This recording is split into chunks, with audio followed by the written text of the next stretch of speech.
From the Digital Center in Hawaiian News, now we get to talk to the gang from Moku Moku TV. Yay! Moku Moku is a TV show that is filmed on the island of Maui. It's got a broadcast crew that is amazing. The show, if you haven't caught it yet, we're going to show you all the different ways that you can go ahead and catch it. Showrunner, executive producer, and director Kawika Hoke is with us. Actor extraordinaire Chino LaForge is here. Brad Starks, executive producer, assistant director, and kind of runs around and does everything to make it all work for Kawika. There you go. They're all here in the studio. Welcome and thank you and congratulations as you have completed season 1. We're finding out what season 2 is going to be all about. So, Kawika, let's start with you. Anything to tell us and announce right off the bat? About season 2? Well, I mean, we just came out of a pilot, so there's still a lot of things that we kind of have to make sense of because we just got to know everybody. And pilots are a little kind of homogene to start with. You know, you have things that you can retcon and change, but the big scope of season 2 is fresh starts because we saw where, you know, the choices of some of these characters led them, and they felt anew with a brand new destiny. So now we're going to start out with those new destinies that we've decided at the end of episode 6 and see where it takes them. Okay, Chino, I'm going to come over to you. You did 6 episodes of this show for season 1. Are you ready for what's to come? We're talking about what? How many? 12, 13 maybe? 13, and at least 8 of them have a lot of Peely to do with it. I wanted to make sure he said 13 just so I didn't leak anything important. That was good. You never know. We went with lucky 13. No, I'm jazzed. I'm super stoked. Peely's a character that was... it felt very natural for me to play. I mean, I did take a lot of work and steps of building it, but once I was on set, I just kind of let Peely roam free, and Peely's been begging to come back out again. So, ready whenever. You know, I've been finding that you've been. Everybody has a comical twist to them in their character, but as far as you're concerned, it's like I'm waiting for you to come out, and I'm waiting for you to say something because I know that it's going to be either dramatic or funny. I guess with all of your characters on the show, they all have that ability. What do you think about your character and the way it's developed? I was about to say, I would like to take credit for that, but I'd like to give that credit actually to the writing. My character was written to be kind of the space of beats, you know, kind of to anytime there's a serious moment, my job is to kind of diffuse the tension. And big credit to Jonathan Milikedzi and, of course, Kawika for just really setting me up for success. Okay. His character, what are your thoughts about his character? Peely is actually based on a very important person in my life. My oldest ride or die cousin, when our whole family moved to San Diego, and so there wasn't much beside being Hawaiian besides hooking up with your cousins on the weekends and in the summers. Our moms would just drop us all at each other's house and be like, "They're your problem for 4 weeks." Wow. And so Phil and I grew up side by side. Even though we were 60 miles apart, it was always just right next to each other every step of the way. And his vicarious attitude is what really influenced Peely. He is the guy that there's no such thing as a plate that's too heavy because he loves the buffet of life. So he just oh, empty plate. Okay, I could put more on this one. You know, and then I can put it down. Oh, I can pick up these 2. Oh, you like me take your plate? And that's how he's always been his whole life. A very just fluid, understanding, accepting, happy-go-lucky guy. And I just very. Nobody move. It was a godsend to have someone like that in my life. Just growing up in a very serious household most of the time, to be able to escape to his house, and he's just la-di-da-di-da, just happy Kanaka on the walk. You know? Okay. Happy Kanaka on a walk. Okay, Yeah. Okay. And that character has definitely gotten into me because I've competed in 2 eating competitions since being Peely. So, yeah, my plate is full too. Okay. Hey, Brad, let's get to you. I would take it that you are the organizer of the group? The organizer of the group, somewhat. I think where our strength really lies outside of sort of authentic storytelling of what it's like to live on Paradise is the understanding between myself, Jonathan, and Kawika that we're a team. And if our chemistry doesn't work together and all of us don't really understand sort of what all of our shared responsibilities are as a team, but then there are things that I need to sort of get done, just to allow them to like do the writing. Number one, the writing that we have for our talent and for somebody like this guy here who's multi-talented is off the Richter scale. One of the really great things, besides some of the news that Kawika will share with you that we're really excited about, is the great unique thing about the show is we're sharing with the world what it's like to live in our community on Maui. And in order to do that properly, what we're going to do moving forward is we're actually going to enrich it with the music. So that's been the missing component, I guess, so far, right? Absolutely. I mean, we had quite a few great, talented folks and musicians that came on board for the pilot season because, you got to have Hawaiian music if you're going to do a Hawaiian TV show. It doesn't matter if it's sexy Hawaiians on a beach or funny Hawaiians down the street in Paia. You got to have good Hawaiian music to go with it. And I think it's street cred, So, I mean, it was an honor to have Uncle Arlie, as like the core instrumental to the background of everything. So we had that moment to just ease into the upcountry and feel light and happy. But then we had banging songs like Jordan T, and we even had some small instances of like Pilau showing up. But in this next season, like we've managed to talk to some greats of Maui and some greats across the island. Well, I'm going to say that you are not short of talent at all. Yeah. Because Maui's like got it all, multi-genre. It's the land of the quintuple threat.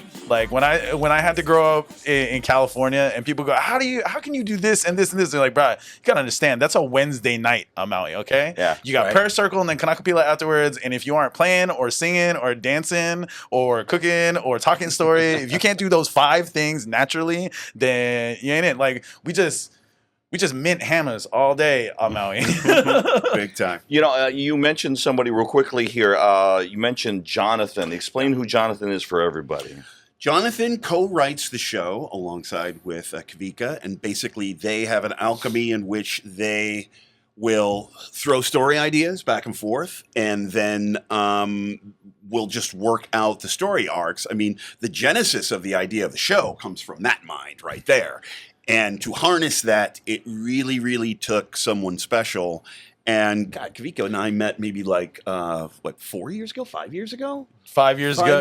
Digitally through Aloha Surf Hotel. We were both working with Stefan Schaefer on Aloha Surf Hotel and Augie T. Right. And Alex Farnham. And that's kind of like, I had already worked with Brian digitally on Kuleana, but it was Aloha Surf Hotel that really brought Brad and I together because I needed someone, boots on the ground, that could rally the cast and crew into communicating to get our social media and our comms up for Aloha Surf Hotel. So while I was building that, Brad was the guy to remind, hey, go do Kawika's interview for him so we could write this about this. And I was just so impressed by him that I was like, dude, when I land, I have to meet him. I have to work with him. And then we ended up on so many sets together. Yeah. And then it was eventually we were doing that crazy shark movie, Man-Eater. We were on Man-Eater. And he's like, oh, I'm going to be gone for a couple of days. And Jonathan's going to go work the casting pool and kind of AD around.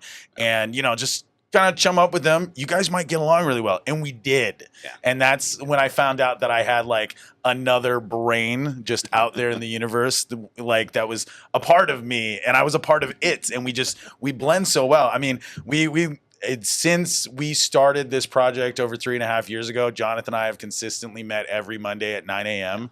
to talk story about the story and make sure that it's refined. It is the best day of the week. Now, before I met him, I met Chino 5 years before. And I started and tried stand-up with Power Up Comedy when I moved here from Manhattan. So I've brought sort of my gift of networking with me from working like in the fashion business. He's a wallflower picker. Yeah, much definitely. Most definitely. So at this point, Moku Moku is really this interweaving of all of you at some point in time, and it's like, you know what? We need this person. We need this person. We need this person. It's Voltron. Well, and actually, the bigger line on set is we're all drift compatible. I don't know if you guys have seen the movie Pacific Rim, you gotta see it. But like we're super nerds, and there's that point where we're like feeling each other, and like you know what the other one needs. And so, like, I would always make the joke on set that we're Gypsy Danger. We're the 3 guys inside of Gypsy Danger working all the arms together. But then, too, I would also add to that. I mean, you're absolutely right. But growing up in the business together as we have, We've had incredible mentors. Uncle Glenn Beatles over on Maui. Paul Eamon has always got our back. I mean, there's a long laundry list of guys who have helped us. Now, the entertainment business being what it is, sometimes there are disagreements and things like that, but we see past that because the real idea behind what it is that we're trying to do is we're trying to bring back certain creative people who we know are really gifted back to the island, who have had to leave simply because of like the fires. And that was like a huge part of sort of like what we're still kind of going through right now. So it is really a Maui thing because it's bringing people together, and it happens on Maui, but we're all inclusive. Oh yeah, but it really is a community coming together thing, you know, and it resonates deep into the plot of the show because like Jonathan and I really tried to change the elements of what is episodic comedy and as you'll see in this next season, it kind of gets more into an anthology rather than an episodic sector, but the core tenet for us really was no punching down. So we do have some ragging on people. You get a couple licks, but it's usually where it's deserved and it's not negative. You know, it's like, bro, you did something wrong, or haha, that's on you, bro. But we don't believe in punching down in our writing. And so one of the core developments that I put in place was having this motion to go towards like animated television style writing. And you see it sometimes, especially in Chemo and Peely. Like, and I told them, like, we'd be on set, I was like, you're SpongeBob, you're Patrick, and Leilani, you're Squidward right now. And that's how they do it. Wow. Yeah. And because a lot of that for me, what I love about animation and children's storytelling in television is that when you have conflict, it doesn't end with disarray. It ends with unification, because at the end of a good children's television show, everybody becomes friends at the end. Even if you were, you know, bad guys with each other, just like our pilot episode, you know? And that's really the big thing that comes into the next season is every time we see conflict, it is not going to drive people apart. It's going to bring them together, because that's what Maui does. You know, I saw you coming into the microphone. Yeah. I mean, it's just like, you know, growing up in Hawaii, anytime you had scraps with somebody, it always eventually turned into something that you shook hands over and sometimes became lifelong friends over. And this whole project was 100% a collaborative effort through all levels of it too. I know the writers gave us freedom when it came to acting out the scenes. Anytime we felt a piece of movement, or maybe we decided to like ad-lib a little bit, freestyle here and there, we had full permission to. And anytime we had to make changes, we all discussed it, roundtabled it. It was really, as an actor, it was a really unique experience, because normally if you have some changes, they're like, yeah, okay. And then they like, yeah, okay, but no. Yeah, we'll send it to the writers, and they don't. So there's been many times when you guys have ad-libbed and all of a sudden everybody just kind of looked at each other and went, yeah. There's a lot of scene caps, like at the end of the scene where you kind of hit the button and then change the scene, where whatever we said was an ad-lib, and it's like, ooh, let's keep that, or let's change that, or let's make that fit somehow. There was a lot of that. And then there was also takes where I'm just like, I'm going to have to just release like a whole BTS section of just like lost Chino takes, because there's some lines where I'm like, okay, you need to take this like 80% of the way, but then like give it your own ringer on the last 20% and give me like 5. And the next thing you know, I'm like, what do I do? There's too many choices. And then so there's like a secret cut of episode 4 for his birthday party that I have at home that I watched that has just all the alternate jokes on it. I still never seen him yet. Really? I want to see him. I've seen some behind the scenes footage where there are table reads. You've got all the name cards all around. What are those like?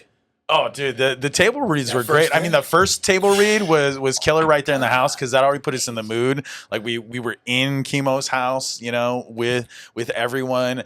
And then even when we had to move the table reads to Maui Seaside, you know, when we were shooting, you know, episode 6 over there, and it just, even in the lobby, you know, we're cracking up, because it's exactly what we wanted it to be. You know, even when sometimes like, and you can tell the difference between a Jonathan episode and a Kawika episode, because I will make people monologue. And then they'll look at me, they'll go, bro, I gotta say all this. I'm like, no, just hit the notes, bro. One thing that I found to be really fun about the table reads is that the first one, we had a lot of time and build up to. We had a lot of time with the script. We had a lot of time to really introduce ourselves as a character. So by the time we came to the reading table, everybody was real fleshed out. Everybody had their beats. We all knew when to talk, when to pause, what kind of action we wanted to put into it. But episodes like 2, 3, 4, 5, 6, we had a little bit shorter time because it went from pilot, spending 4 months on this one pilot to make sure it was great, to now like we're in episode mode. We're doing episodes every week, week and a half. So table read leads into shooting, leads into this process. But luckily, we were all much more familiar with our characters by that point. So table reads became just lightning, where every time we got a new script, we're all like, ooh, I can't wait to see what this one says. And we'd be reading things for the first time, and everyone would start dying. And I mean, when you got professionals like, Patty and Kathy Collins, and just so much talent on set. I mean, me and Bronson Varde clicked in real quick. We hadn't even met each other before we did the show. Wow. But the second we met each other, we shook hands, we hugged, and I was like, bro, just so you know, you have full permission. Put your hands on me. Do whatever you got to do to sell the joke. He's like, bro, you get the same thing. And we definitely exploited that promise. That's awesome. Let's get into the nitty gritty of details here. When, and I don't know if you'll have answers for all of these, but do you know when your second season will start? Start shooting end of August, beginning of September. We just finished our paperwork with the Film Commission in D-Bed because we got to make sure all the I's and T's are dotted and crossed, and we can take care of the adulting, boring parts of making a TV show. But that's the infrastructure that keeps it in place. So we're happy to say that we've secured our core funding, and we just need to get a few more things in place and camera up, and God, we're looking at like eight weeks, maybe 8 weeks. Tops, but we can definitely say the big thing that's coming up this week is we are happily announcing that it is time to start casting, because I need that time in these weeks leading up to introduce these new characters to their lives, these new actors to their characters, and start melding them with the cast, start sizing people up. So, I mean, I'd like to at least keep casting open for about 3 or 4 weeks. So, Okay, so from the beginning of this show, it's all been about homegrown, showing what it's like to really be here in the islands, specifically Maui, but at times past that too, to just Hawaii in general. What are you looking for?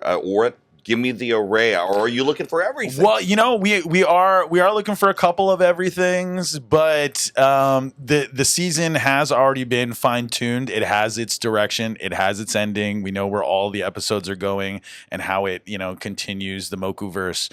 But really, we definitely need more wahine on set. There's going to be quite a few more female cast members, and it's going to be a diverse cast too. So we do need Hawaiians, but we definitely need some Filipinos, because I know some pretty funny Filipinos that I could use on the show. Yeah. So please, everybody. But it's really going to range, because we're going to go deeper into the lives of Ikaika and Olina. So we're going to see what life is like at work at the hotels and at the restaurants for Kathy Collins. So she's going to have hotel worker friends, and she's going to have front desk manager friends. So like these are jobs and skills that everybody has on island at one point in time, because we all had that third job folding towels. So it doesn't really matter if you're Kanaka or Filipino or Popolo or whatever. Do you know what life is like on Maui, and can you hit that note? And so we have some core characters that I'm secretly calling my merry band of men that will accompany Ikaika. So if you got that scruffy Paniolo look but a heart of gold charm, we definitely could use some of that. And definitely looking for more kopuna. One thing that really rang out was the bingo part of that episode with Kathy, and when Connie and Robbie, and oh my God, those ladies are so natural, and they were so afraid. They were like, "Oh, but what if I do this wrong? I was like, Auntie, you're a natural. You're a natural, Auntie. Just let it go." And we would sit there, we'd breathe, we'd do the takes, and they'd hit it. It was just as few takes for the just amateurs on set as it was for the professionals, because again, Maui makes talented people. So, they were so funny. We had to write more kapuna into this next season. Speaking and non-speaking, like background parts too? Speaking, non-speaking, and all kinds of crazy places. Interesting little story arc that I will touch on that doesn't give away too much. We're gonna have inside the life of the hotel, this crazy MLM guru is gonna come to town. So we have a place for everybody to mix in the center. So we have your friends that get caught in selling, water purification units and weird things and nail salon stuff and whatnot. So you get your, you get your transplant Howley guy that gets sucked into like, hey, bro, you like being my downline, So the real stuff's gonna come out. Exactly. The real stuff. Exactly. So there really is room for everybody. And when you see the casting notice this week, you'll definitely see that there's room for everyone. Okay. However, I'm here, so Peely is casted. So don't try, okay? Don't try. Good. Seats taken. Do you know when that's going to take place? Are we still going to let everybody know? You're still getting set, right? Oh no, I will have a casting link available tomorrow. So. And it will be a virtual casting form, so you can send in your self-tapes. We have clear instructions, so if it's your first time doing a self-tape, we'll walk you through it, because we know that some people have been wanting to do this their whole lives, but they never had the time because they got to work 2 jobs at the food trucks or something, So we're very understanding of that. So, if it looks a little sketchy, who cares, man? Like, it's your first time. Just take the chance and submit, because that's what we really want to see. Okay. What I want to do is I want to go, we're almost at time here. I want to go around and give everybody a chance to, say what you want to tell everybody about Moku Moku. It is 3:07 now. As of 2 minutes ago, 3 emails went out to Mr. Ian Tongi. We would love to have that man come with us and play on set. Wow. You timed that perfectly. We're on the same. We're drift compatible. There you go. But again, one of the other things that I'll actually say about it, insofar as yes, we're really looking to sort of infuse a lot of the music with a lot of local talent. This is about diversity. This is about representation. We all grew up on shows like Magnum PI and. Hawaii Five-0, and nobody loves to see bad guys being run down and, all this kind of like stuff. But there are just stories that exist here that are just as important. And if we can entertain you at the same time as also teaching not only our local Ohana, but also mainland people, and just enlighten them. Hey, there's more to the 4 walls of your resort. Come out, come hang out with us. This is hopefully a show that will do that. Okay, let's go ahead to, of course, our actor extraordinaire who is here. Let's go over to Chino. And Chino, some words for everybody on what you would like them to know about the show. First of all, I like how Brad just called out Ian Tongi like a UFC fighter. Like, Ian Tongi, I want you next, bro. I love that. Keep that energy. No, what I think is super important about Moku Moku is that I think it really captures this local Hawaiian life that's kind of caught between cultures of the way we used to live and the way that we are starting to live. So there's a lot of lives, a lot of Hawaiians, a lot of locals that are caught in this interim of not knowing how to be, not knowing how to act, not knowing how to do what's right, not knowing how to be pono. So Moku Moku, I think, really focuses on these diaspora cases of people who don't really have a cultural home, but still feel very connected to the culture. And I think Moku Moku does a great way of uniting these undecided cultures with some more based, humble, and loved cultures in a way that shows that we can all still be community, even if we have different levels of education about the community. I think that what that kind of brings into is that you're saying that Moku Moku has a way of teaching the world that aloha can work. Yeah. And also teaching Hawaiians how that, hey, not all Hawaiians are the same, Not all Hawaiians know how to Hawaiian. There's some gaps in our knowledge sometimes due to what this new age of colonialism has done to our culture. And I think it's important to have patience and love when it comes to the exchanging of ideas between the cultures within the culture. And I think Moku Moku really shows that brilliantly. Okay.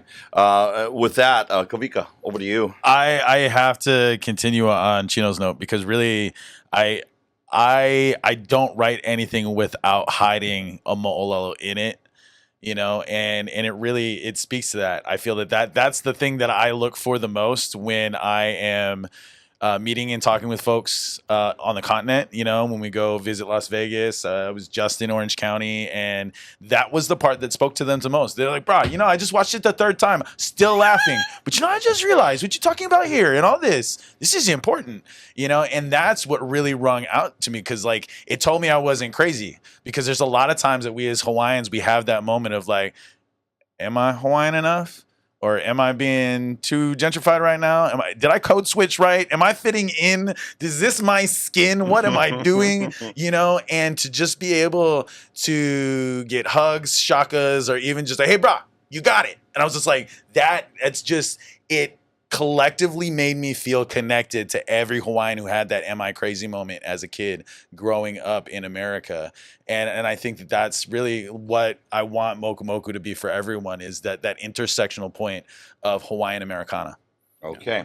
Moku Moku TV, it's on various platforms. Go through the list here. So we are on Amazon Prime Video. We are about to come out on Tubi by the end of this summer. And we are flying high on Hawaiian Airlines. And we are happy to say that coming at the end of this year, we will be on K5. No, Yay! There we are. Because there's no better place to be than the home of the Merry Monarch Festival. Absolutely. There you go. Congratulations on season 1. Best wishes on season 2 coming up, and much continued success to you guys. Thank you. Go get Thank you, Billy. Please Thank give my regards to the rest of the cast. Absolutely. And crew, and tell them, love what we're seeing. It makes you smile. It makes you laugh. And some of the jokes, that only local people get them. And some people, everyone will get them. And it just makes you feel good. Billy, we are casting. Oh, really? I was about to say, don't count yourself out, Billy. You might be in makeup sooner I'm than going to you have to submit a tape here at some point in time. I know a guy. Maybe we can forward you a link. Yeah. We know some people. Send your self-tapes to info@808mokumoku.com. Info@808mokumoku.com. Guys, thank you for coming in. Go get them. Mahalo, brother.